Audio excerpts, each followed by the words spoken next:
Okay, so let's get into this. We've got a pretty interesting story unfolding here in the, local music world. Hmm. We're doing a deep dive on Bucket Number Six, a band that's been around for a while, and they've just announced something pretty major. Right, a new lead singer. That's a big deal for any established band. Exactly. So we have their announcement, some info on their history, upcoming shows. Our mission basically is to figure out what this change means for them, for their sound, and, for anyone thinking about checking them out live. Well, what jumps out right away is a band that's been going for 2 decades making such a, well, fundamental change. Yeah. It's not just like adding a guitar solo. Yeah. They're bringing in a whole new voice. And they even said they're turning the page to an electrifying new chapter, That phrase definitely catches your eye. It signals they see this as a really big shift. especially after, what was it, 19 years with the previous singer? 19 years, yeah. Ben Schlase. That's practically a lifetime in band years. Yeah. And it sounds like it was all, amicable, good terms. Ben's even apparently helping the new setup, which is pretty cool. Speaks well of him. Yeah, definitely. So stepping in is Lynn Deptula. Len Deptula, right.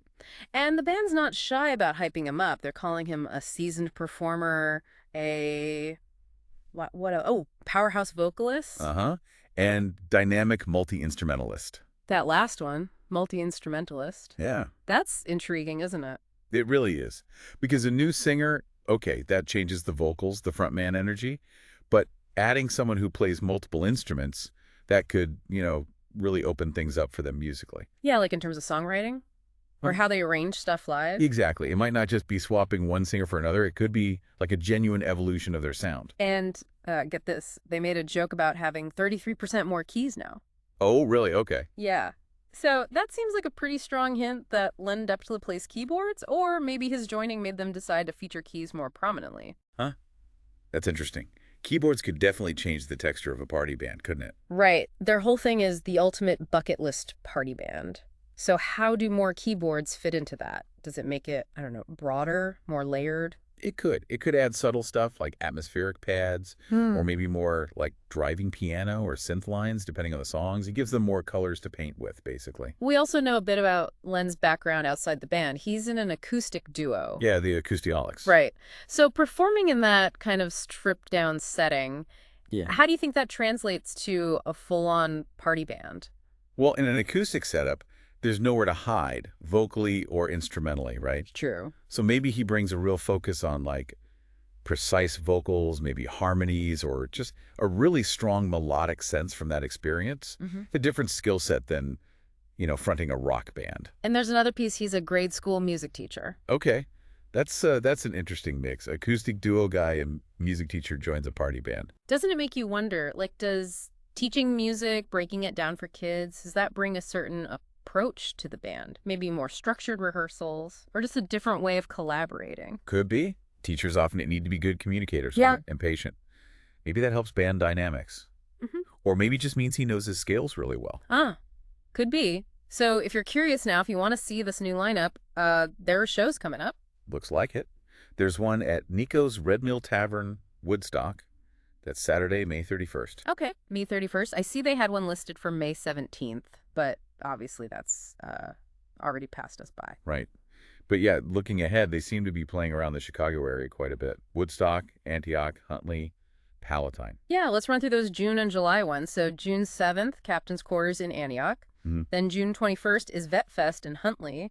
That sounds like it could be a cool event. Yeah, festivals often have a different vibe. Then end of June, Friday the 27th, Twin Lakes in Palatine. And then they're kicking off early July 3rd, for Hometown Days, also in Palatine. So yeah, seems like they're eager to get out there with Len.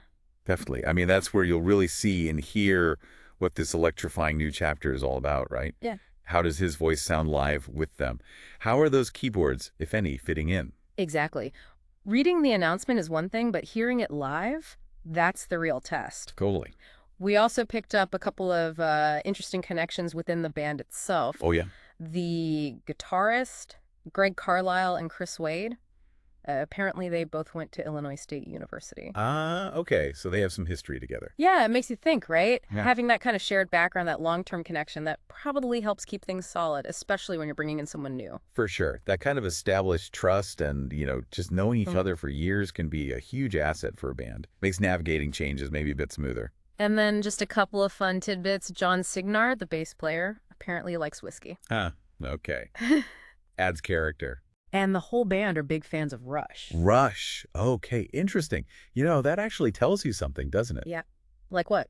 Well, Rush is known for being, complex, Yeah. musically ambitious, virtuosic. Yeah, true. Prog rock legends. So if they all love Rush, maybe it suggests they appreciate or even aim for a certain level of musicianship themselves.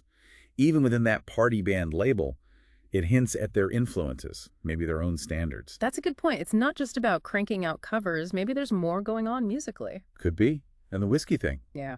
Well, that's just rock and roll, I guess. So wrapping this all up, we've got this long-running local band, Bucket Number 6, taking a pretty bold step. Bring in Len Depschala, who seems to have this really diverse musical background. Yeah, the acoustic stuff, the teaching, the multi-instrumentalist angle. And they've got a bunch of shows lined up, so you can actually go and, hear the results for yourself. It really makes you wonder, though, how all those different parts of Len's experience are going to mesh with the band's identity. Exactly. Like, how does his Lenergy, as they call it, fit with being the ultimate bucket list party band? Does it amplify it? Does it change it? Will those new musical textures they mentioned be subtle? Or are we going to hear a really noticeable shift, maybe with those keyboards? And it's a good reminder, too, that, the stuff behind the scenes matters. University ties, shared favorite bands like Rush. It all feeds into the band's chemistry. Totally. So the big question left hanging, I guess, is what does happen musically when you bring a grade school music teacher who plays acoustic gigs into the frontman spot of a high-energy party band? Yeah, that's definitely something worth listening out for if you get the chance to see them. It could be quite the interesting blend.